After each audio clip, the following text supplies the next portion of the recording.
कैसे हैं आप सब लोग। I am Anshul Sharma your chemistry teacher और आप देख रहे हैं ब्रेनियक एजुकेशन केमिस्ट्री चैनल। सो बच्चों, आज हम डिस्कस करने वाले हैं डाल्टन्स एटॉमिक थ्योरी। ऐसे पहले साइंटिस्ट थे डाल्टन, जिन्होंने अपनी एक थ्योरी दी थी, ठीक है, साइंस के बेसिस पे, जो कि मानी भी गई, कुछ समय तक रही। उसके बाद उसके जो पोस्टुलेट्स थे कुछ गायब हो गए, सिवाय एक के, ठीक है। लेकिन हम भारतीय भी पीछे नहीं हैं। ये जो थ्योरी दी गई ये 1803 टू 1808 के बीच में कहीं पे थ्योरी आई थी, ठीक है। लेकिन 600 ईस्वी में कहीं महर्षि कणाद हुए थे, जिन्होंने बताया था कि पदार्थ जो है अणु और परमाणु से मिलके बनता है।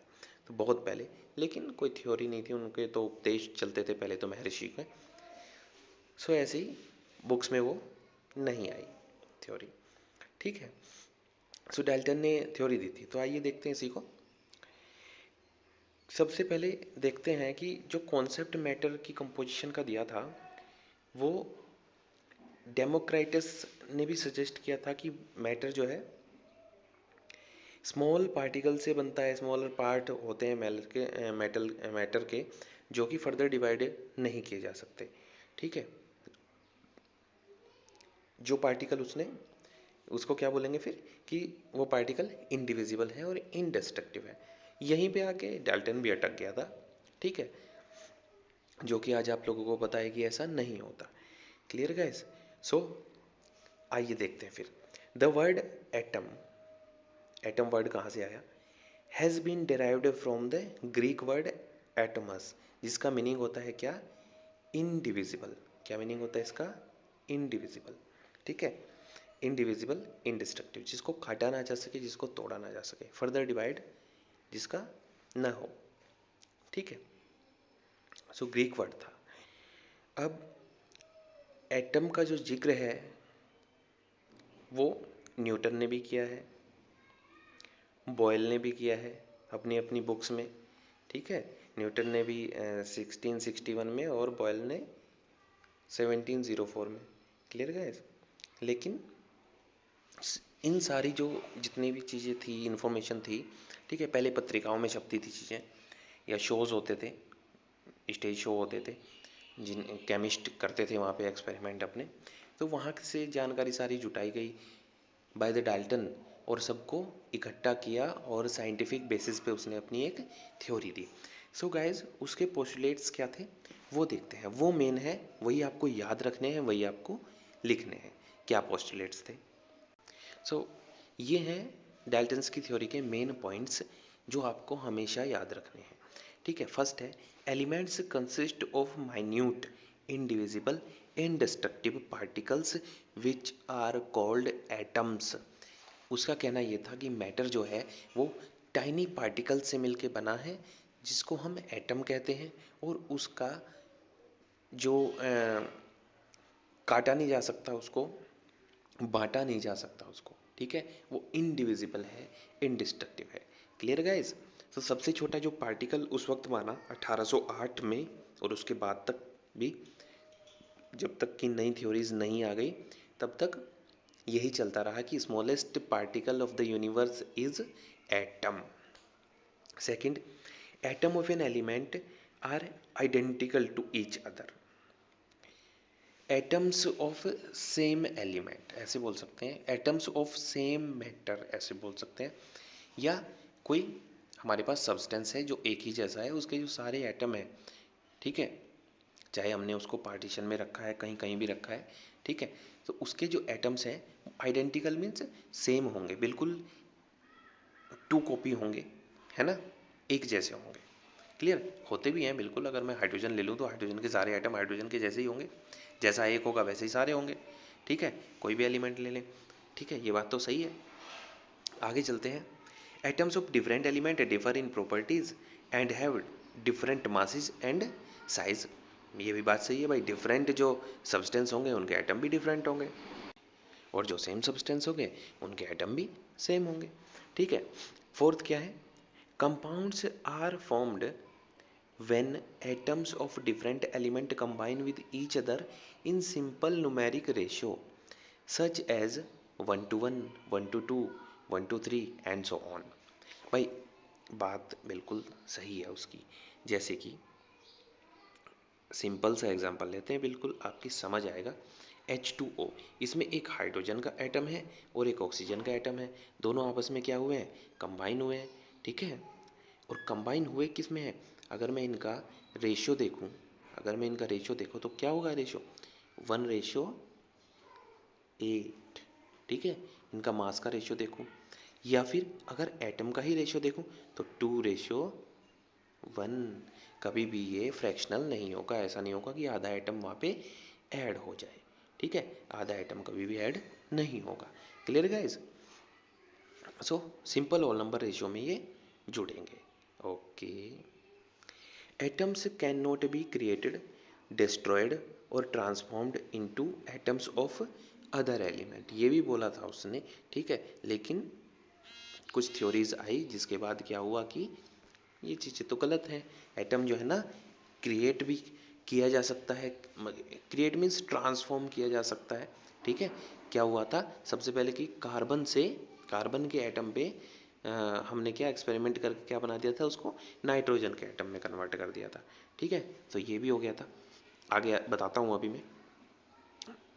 नेक्स्ट है the relative numbers and kind of atoms are always the same in a given compound.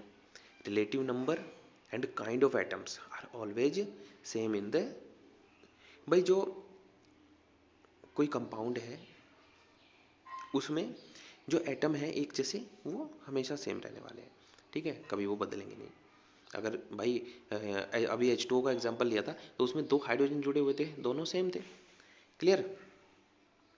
सो ये इसके पोस्टुलेट्स हैं। अगर डाल्टन थ्योरी जो आती है लिखने के लिए, ठीक है, उसमें आप ये लिखेंगे कि डाल्टन थ्योरी क्या थी, यही पूछा जाएगा, तो ये पॉइंट्स आप लिख देंगे। और अगर उसके ड्रॉबैक्स पूछे जाएँ तो मैं अभी आपको बता रहा हूँ, आप वो लिखेंगे। क्लियर गाइस, जो कि बहुत इजी है।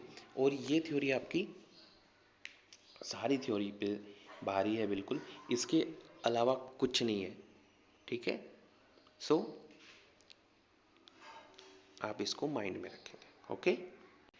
अब डाल्टन ने अपनी थ्योरी दे दी थी, लेकिन क्या है, रिसर्च क्या है, कंटिन्यू अपना चलती रहती है, कोई ना कोई करता रहता है, ठीक है। तो जब मॉडर्न लॉज आए, उन्होंने क्या किया, डाल्टन की थ्योरी को कुछ वहाँ पे जो पॉइंट्स हैं वो चेंज हो गए, वो फेल कर गए। कैसे, the atom is no longer suppose to be indivisible, means एक पॉइंट ये है, ये ड्रॉबैक्स में आएगा गाइस।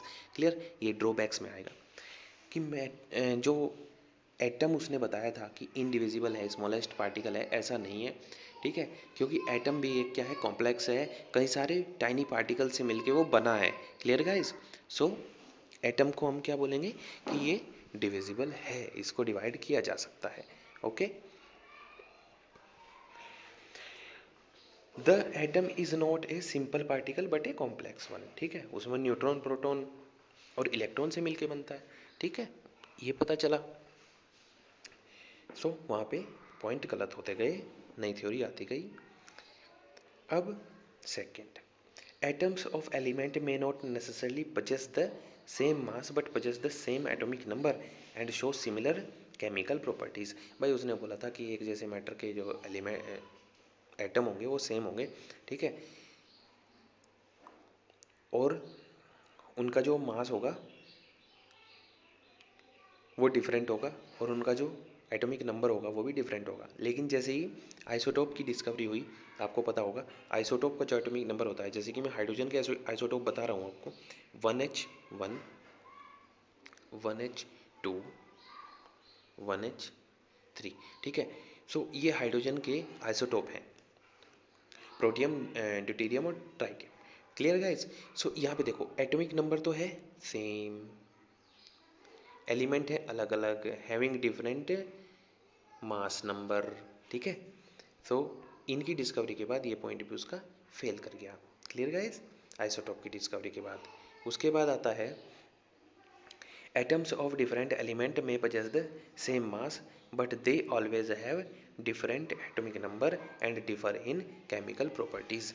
भाई उसने बोला था कि डिफरेंट मैटर, डिफरेंट एलिमेंट का जो एटम होगा वो डिफरेंट मास शो करेगा, लेकिन ऐसा 100% नहीं है। डिफरेंट एलिमेंट के जो एटम्स है वो सेम मास शो करेंगे, ठीक है। सो इसको हम बोलेंगे कि आइसोबार। आइसोबार क्या होते हैं भाई, डिफरेंट एलिमेंट होते हैं और उनका मास क्या होता है, सेम होता है, ठीक है। जैसे कि क्या है, आर्गन है आपका, ठीक है, आर्गन का मास भी 40, ठीक है। कैल्शियम है, मास कितना है 40। पोटेशियम है, मास कितना है 40, ठीक है। तो ये क्या है, आइसोबार्स है। क्लियर, ये आप पढ़ेंगे अभी, टॉपिक आएगा। Clear guys.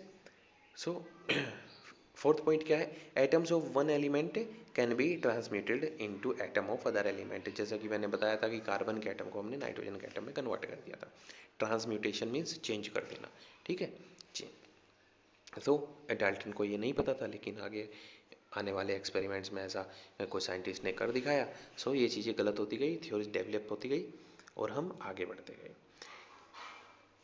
Certain organic compound like protein, starch, cellulose, ये ऑर्गेनिक कंपाउंड है, ठीक है, शरीर में रहते हैं सारे। The ratio in which atom different element combine can not be regarded as simple. भाई यहाँ पे ये है कि स्टोइकोमेट्रिक सिंपल रेशियो में उसने बोला था कि जैसे मैंने आपको H2O का एग्जांपल करके दिखाया था कि ऐसे सिंपल रेशियो में जुड़ेंगे, ठीक है। तो कुछ कंपाउंड ऐसे हैं ऑर्गेनिक जो कि क्या करते हैं, स्टोइकोमेट्रिक रेशियो जो है वो उसको फुलफिल नहीं करते। ऐसे कुछ ही कंपाउंड है, ठीक है, जहाँ पे एटम्स प्रॉपर स्टोइकोमेट्रिक रेशियो में नहीं होते, होल नंबर रेशियो में नहीं आएंगे, वो पॉइंट्स में आएंगे, ठीक है। उसका जो फैक्टर है कि कैसे ये होता है, ये आपको 12th में क्लियर हो जाएगा। Clear guys, okay. तो अभी के लिए आप याद रख लें, ठीक है, कि स्टोइकोमेट्रिक कंपाउंड तो होते ही हैं, लेकिन साथ में नॉन स्टोइकोमेट्रिक कंपाउंड भी होते हैं जिसमें atom simple whole number ratio में नहीं होते, ठीक है। वहाँ पे जो उनका रेशियो निकाला जाएगा वो पॉइंट्स में आएगा। तो ये थी गाइस डाल्टन्स एटॉमिक थ्योरी, जिसमें हमने क्या देखे, इसके पोस्टुलेट्स देखे, जिसमें इसके क्या क्या क्या बोला गया है कि इंडिविजिबल है, इंडिस्ट्रक्टिबल है, ठीक है। Same element having same type of atom, बिल्कुल सही बात है। Different element having different type of atom, ये भी सही बात है, ठीक है। Compounds are formed when atom of different element combine, आज तक बिल्कुल सही बात है कि ये बोल रहा है कि केमिकल रिएक्शन में जो एटम है वो पार्टिसिपेट करते हैं, बिल्कुल करते हैं, बिल्कुल सही बात है, कोई काट नहीं पाया आज तक, ठीक है। Atom can not be created, destroyed, transformed into atom of other element, ये बात गलत हो गई, ठीक है। सो ये क्या थे, पोस्टुलेट्स थे, और ये क्या आ गए, इसके ड्रॉबैक्स आ गए। तो ये हमने सीखा। क्लियर गाइज, इसको नोट डाउन करें, याद रखें। सो गाइज आज के लिए बस इतना ही, मिलते हैं नई वीडियो में कुछ नए पॉइंट्स के साथ में, ठीक है। तब तक के लिए ऑल द बेस्ट।